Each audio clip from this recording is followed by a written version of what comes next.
నమస్తే రమగారు. నమస్తే జయ. రమగారు, చిన్న పిల్లలకి అలానే పెద్దవారు కూడా దిష్టి తగిలితే నల్ల తాడు కట్టుకుంటారండి. పిల్లలకైతే మనం 2 చేతులకి 2 కాళ్ళకి కూడా 11 రోజుల లోపు 11 రోజున గుర్తులేదు సరిగ్గా నల్ల తాళ్ళు కడతాం.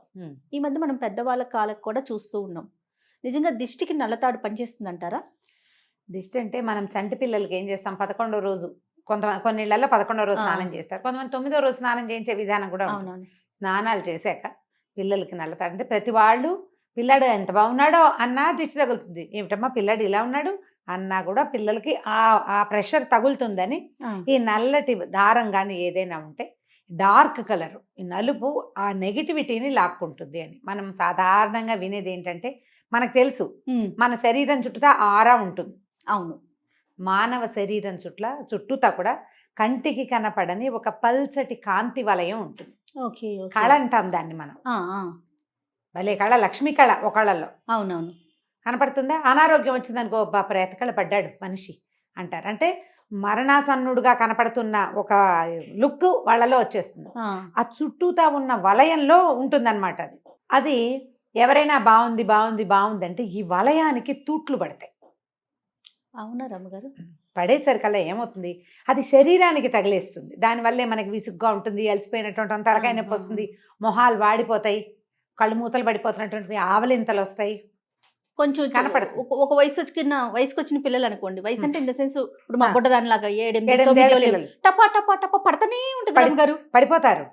పడిపోతారు, లేకపోతే క్రాంకీగా దేనికో ఒకదానికి నసగా ఏడుస్తారు, సరిగ్గా అన్నాలు తినరు, నిద్ర బాగా పోరు, ఇలాంటివి కనపడతాయి పిల్లల్లో.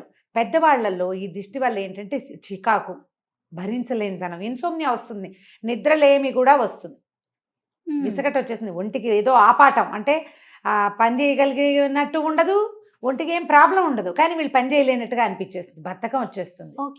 మనం కనుక ఇలా ఉప్పు కానీ ఏదైనా చుట్టూతా తిప్పామనుకో, ఈ చుట్టూతా ఉన్న ఆరా ఉంది కదా, అది పుల్ అవుతుంది, అది లాగపడుతుంది. అందుకని మనం ఏం చేస్తాం, ఇట్లా గుండ్రంగా తిప్పుతారు 3 సార్లు ఇటు 3 సార్లు, మళ్ళీ రెండో చేత్తో 2 గుప్పెళ్లతో ఉప్పు పట్టుకుని తిప్పే పద్ధతి కూడా కనపడుతుంది. నిజంగా రమ్మగారు, దిష్టి తీస్తారని నాకు తెలుసు కానీ ఆరా ఫిల్ అవుతుంది అన్న సెన్స్ నాకు తెలియదు. ఇప్పుడు మీరు చెప్పేది ఇట్లా ముక్కలుగా అయినట్టు అయిపోయింది కదా, అది మొత్తానికి ఇట్లా పుల్లింగ్ అవుతుంది అనమాట, బయటికి లాగబడుతుంది. దాంతో ఏమవుతుంది, శరీరానికి రక్షణ లభిస్తుంది. మన విధానం ఇది సైన్సా ప్రూఫా నన్ను అడక్కు, నాకు తెలియదు. మా పెద్దవాళ్ళు చెప్పే విధానం అయితే అంతే కదా, పెద్దల నుంచే కదా అన్ని మనకి. ఈ ఆరా పుల్లింగ్ అయ్యేసరికల్లా ఏమవుతుంది, మనుషులకి ఉత్తేజం వస్తుంది.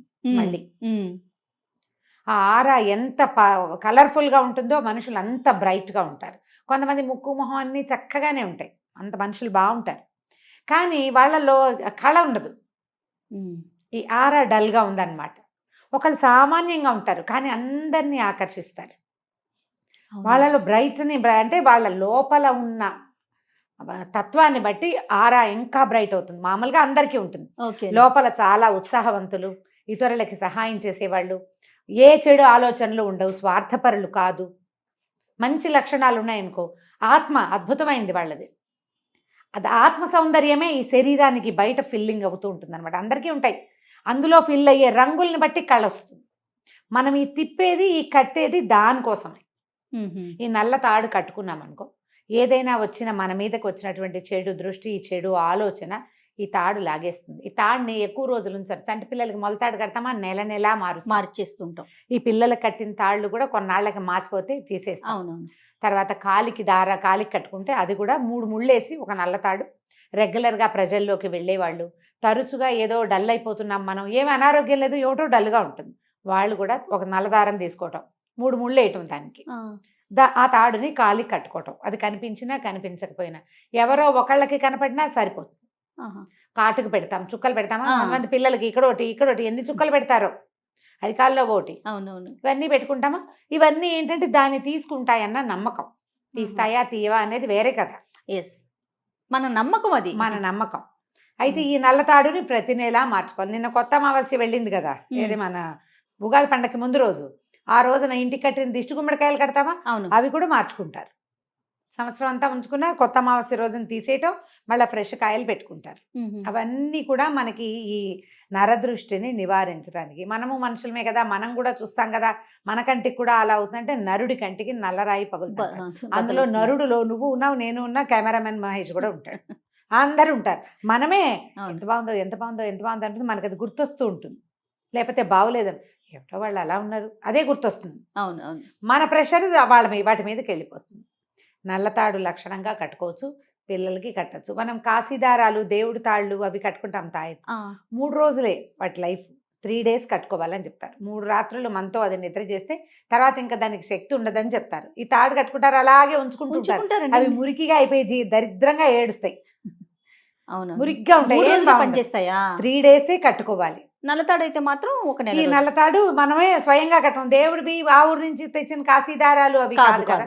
మనం 3 ముళ్ళు వేస్తే ఒక నెల రోజులు అమావాస్య నాడు ఊడదీసి మళ్ళీ అమావాస్య నాడు కట్టుకోవచ్చు. నల్లది మొలతాడు దొరుకుతుంది కదా అమ్మగారు, అది కట్టుకోవచ్చు. కాటన్ తాడైతే ఊడిపోకుండా, నైలాన్ థ్రెడ్ వస్తుంది తెలిసే ఊడిపోతుంటుంది. కాటన్ తాడు అనుకో దాని ఈజీ ఏంటంటే ఇప్పుడు మధ్యలో 3 ముళ్ళు వేసామో 2 కొసలకి 2 ముళ్ళు వేసి పెట్టుకున్నాం అనుకో, మనం ఆ రెండింటిని మూడేసి ఇంకా ఊడిపోవు. ఎడ్జిలో 3 ఉంటుంది కదా, వేసి పెట్టుకోవచ్చు. పెద్దవాళ్ళు కూడా కట్టుకోవచ్చు. మనకేంటంటే ఇది మనల్ని రక్షిస్తుందన్న భావన ఉంది చూడు, అది ప్లస్. అది మనకి ప్లస్ అవుతుంది. అవునవును. ఇది ఇప్పుడు ఫ్యాషన్ గా కూడా కట్టుకుంటున్నారు కదా. మరి ఏమి ఫ్యాషన్ గా చేసేటప్పుడు పెద్దవాళ్ళు చెప్పింది చేయడానికి మనకు ఓవర్ యాక్షన్ చేసుకోవచ్చు కదా. ఆఫ్ స్క్రీన్ అయితే వేరే మాట వాడేవారేమో. అదే ఆఫ్ స్క్రీన్ అయితే ఇంకో మంచి పదం వాడేదాన్ని. నిజంగానే మనం కాదు జయ, ప్రతిసారి పాత పద్ధతిని ప్రశ్నిస్తాం. ఫ్యాషన్ ని ఎందుకు ప్రశ్నించము మనం? అసలు ప్రశ్నించము, మనకు తెలిసిన తెలియకపోయినా అడాప్ట్ చేసేసుకుంటాం దాన్ని. ఫ్యాషన్ అంతే, అది ఫ్యాషన్. చింకి గుడ్డలు వేసుకోవటం, అక్కడ ఇక్కడ చిల్లుంటాం, భుజాల మీద చిల్లుంటాం, మోకాళ్ళ దగ్గర ఇంతంత మేర చిరిగిపోవటం. నిజానికి చిరుగుడ్డలు కట్టుకున్న వాడి దగ్గర లక్ష్మీదేవి ఉండదు. భర్తృహరి దగ్గర నుంచి ఆరి చాణక్యుడి వరకు నెత్తి నోరు కొట్టుకుని చెప్పారు మనకి. కానీ మనం చింపి మరీ కట్టుకో, అదే స్టైల్ గా. ఇక్కడ ఉంటాయి, ఇక్కడ కూల్ షోల్డర్స్, ఏమిటో కూల్. మనదేమి ఇంకో ఇది వేడి దేశమని ఏమైనా ఆఫ్రికాలో ఉన్నామా మనం? హైదరాబాద్కి కూల్ షోల్డర్స్ అవసరం ఉన్నాయి? ఏం అక్కర్లేదు. సమ్మర్లో కాదు, ప్రతి కాలంలోనూ వేసుకుంటాం మనం, మనకు అవసరమే లేదు. ఫ్యాషన్ని ప్రశ్నించము, పద్ధతిని ప్రశ్నిస్తాం. ప్రశ్నలు మానేయండి, కుశంకలు మానేయండి. మీ అమ్మగారు తాడు కట్టుకుంటే బాగుంటుంది అని చెప్తే కళ్ళు మూసుకుని కట్టుకోండి. ఆచార వ్యవహారాల్ని కొనసాగించాలండి, అంతే. నో ప్రశ్న, అంతే. రైట్ రామ్ గారు, నమస్తే. నమస్తే జయ.